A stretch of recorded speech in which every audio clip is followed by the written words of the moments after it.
the things that we thought were important, I think, were first of all to be inclusive in terms of the countries of Europe. Secondly, to try to start off with the core of established people, but then expand it. Thirdly, to move around Europe, and in particular to alternate between North and South. Fourthly, if we were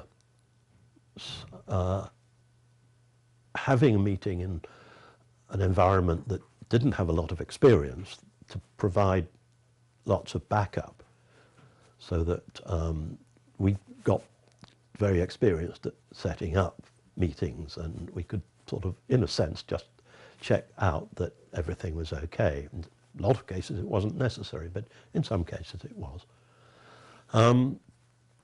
And then I think the idea of having a summer school was important. For a while they were too expensive, but I think they've started up again. The initial ones were 2 weeks long, which is very expensive, but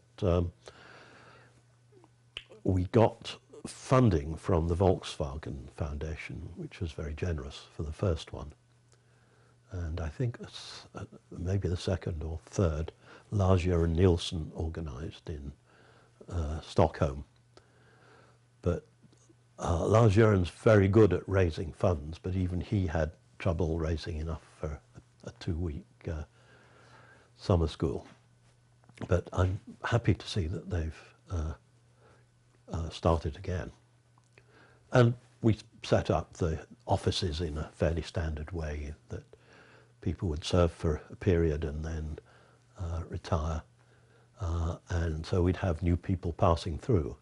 And that, I think, was crucial, because otherwise there's a tendency for a small group to dominate, and that's not what we wanted. We continued as a stichting. John convinced me, anyway, that the fact that we had this rather formal legal structure that essentially, as far as I could see, allowed us to do anything we wanted, was actually a good thing, and would allow us to get things off the ground without worrying too much about details. Whereas if you start with a sort of grand mass meeting, it's much harder to structure things. And John was right about that. And I was wrong on that.